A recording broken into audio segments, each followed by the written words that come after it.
So for the past couple of days, we have been looking at the equations of sine and cosine and then drawing the graph based on the equation. Today we're going to do the opposite. I'm going to give you the graph and we're going to try to find the equation that goes with it. So of course, to help us out, we need to know what the transformations possible are. So amplitude, so that remember that means how high or how low your waves go, will help us find A. Period, since the parent functions have a period of 2 pi, we're going to use this formula to work backwards and find B. Phase shift, so moving left and right is going to be our C. Vertical shift, moving up and down, will give us D. Okay, so let's look at our first problem. Okay, so if you remember, sine and cosine are basically identical. They are both the same wave. So there really is no way I could look at a picture and be like, that is sine or that is cosine. So what I did for these problems is I gave you kind of a structure that I want you to use. This is the template. And notice how I put sine. So we're going to assume that this is a sine function.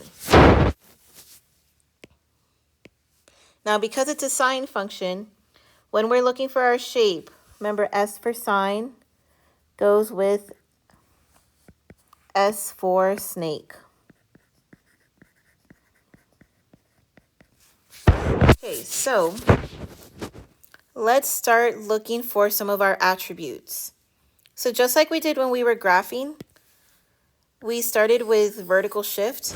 I believe that's going to be the easiest one for us to see here. So usually it's enough to just kind of look at the picture and eyeball it.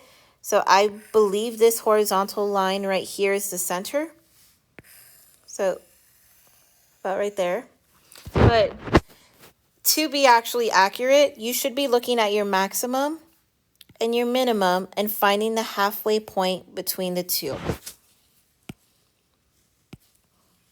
But it does turn out that this horizontal line here is the midline. So that affects D. So our graph shifted up 1. Okay, so I'm actually going to do these way out of order. So from vertical shift, I want to bounce over to amplitude.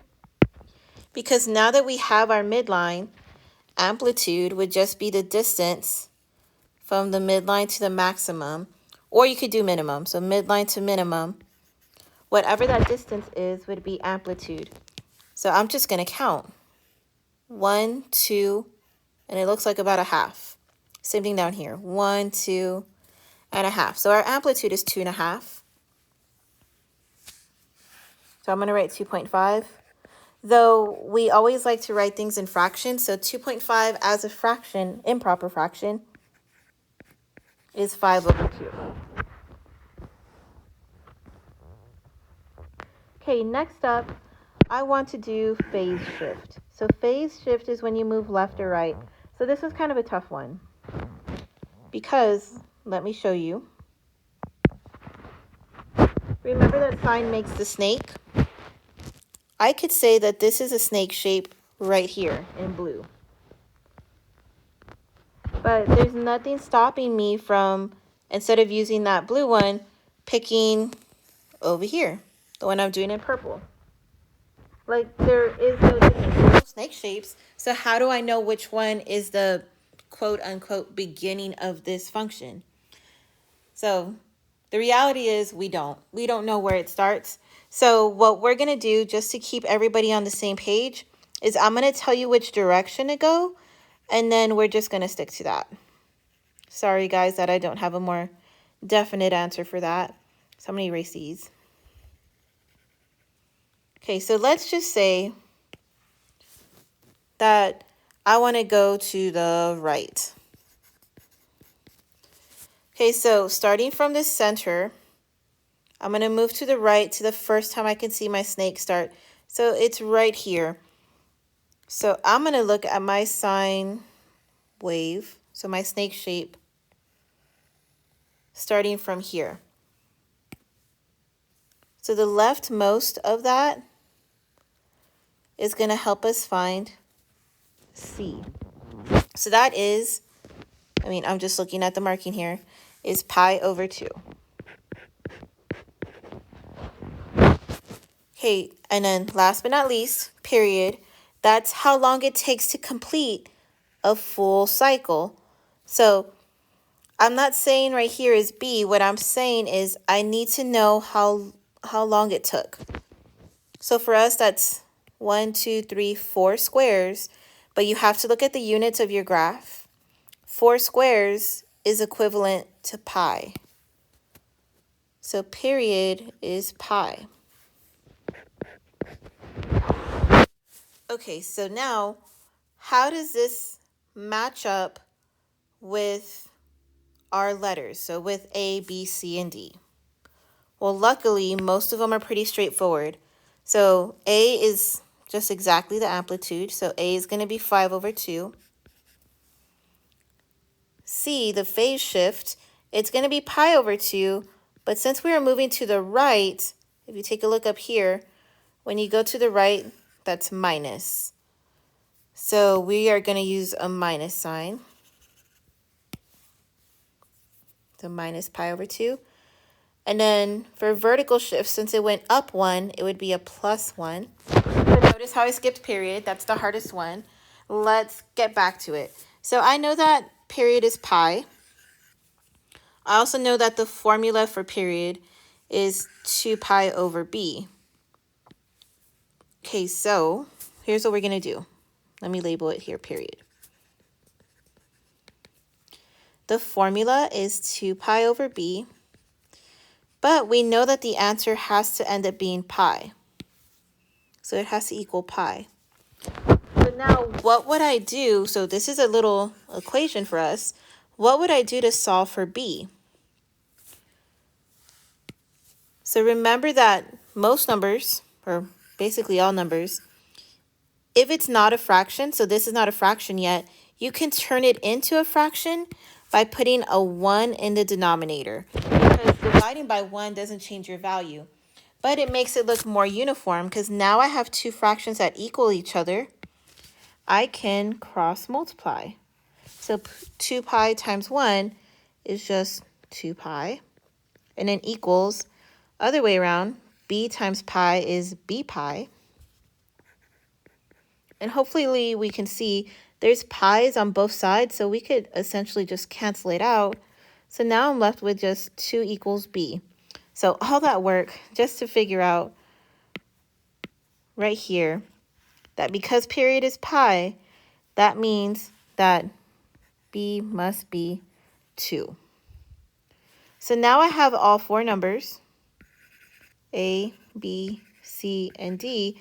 I'm going to plug them in to my equation template up here.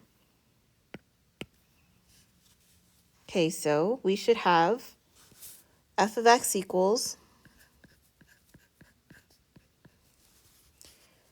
5 over 2 sine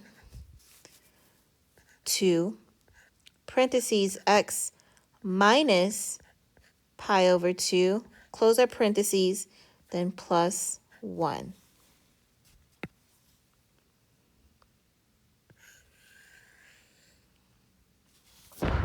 Okay, that is the equation that matches up with this graph. Okay, so a lot of steps. I tried my best to keep it pretty straightforward, but I know it's a lot. So for more practice, let's try another one. Right below this one, I have another wave. And if you look at the equation template, this time I want to treat it as if it was cosine. So that means instead of looking for a snake shape, we're going to be looking for a cup shape. C for cosine, C for cup. So let's start with the vertical shift. It's usually enough to just eyeball it, but if not, look at your maximum. Looks like our maximum is at 1. Our minimum is at -5, so that's a distance of 6. Halfway would be 3, so that's going to be at the -2. Right here. So our vertical shift is that it went down 2. Okay, and now I'm going to jump over to amplitude. So amplitude is how far away your maximum and minimum are from the midline. So if you count that distance, it is 1, 2, 3.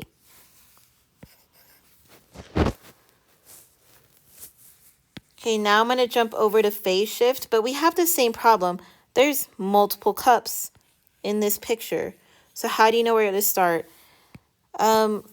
Since we went right for our first example, let's go left for this one just to, keep it different. So say I wanted to shift to the left. So starting from the center, I'm going to move to the left until I find the beginning of a cup, which is about right here.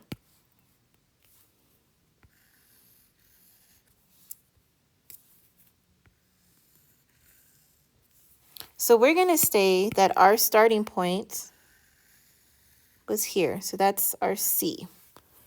So that is, well, if 2 squares is pi over 2, 1 square would be pi over 4. So it went to the left, pi over 4. And then period is how long it took us to complete this cup shape. So period is this amount of space. Again, I'm just looking at, it took 2 squares to finish, but we have to look at the units of our graph. So 2 squares is pi over 2.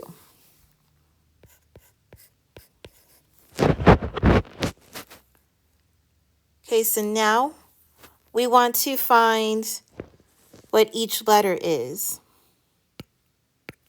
So A, B, C, and D. A goes with amplitude, so it's 3. C goes with phase shift. It's pi over 4, but since this time we're going to the left, that would mean that it's plus. And then D goes with vertical shift. It's 2, but since it's going down, it's minus. So notice I skipped period. We're going to go back and we're going to solve for B. So for period.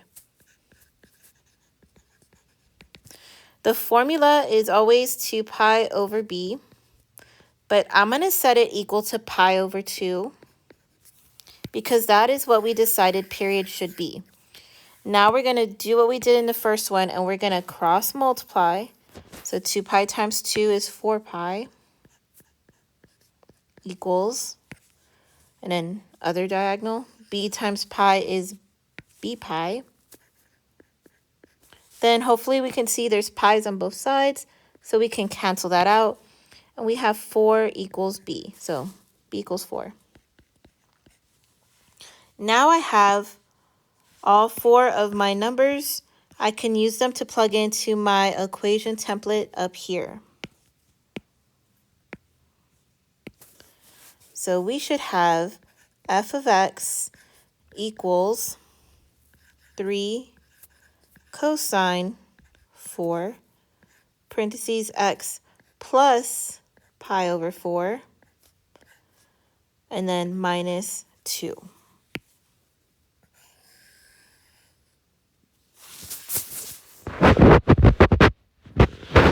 Okay, guys, and that is how you find the equation of a trigonometric graph, specifically sine and cosine. So a lot of it is provided to you. They have to tell you which direction you're going, left or right. They have to tell you whether it's sine or cosine. But for sure, if nothing else, you guys need to know how to find the midline. That way you can get D. And then you also need to be able to find amplitude in order to get A. Those are the 2 main ones you need. As far as B and C, it's usually going to have some kind of hint for you. Okay, guys, so that is it. Let me know if you have any questions.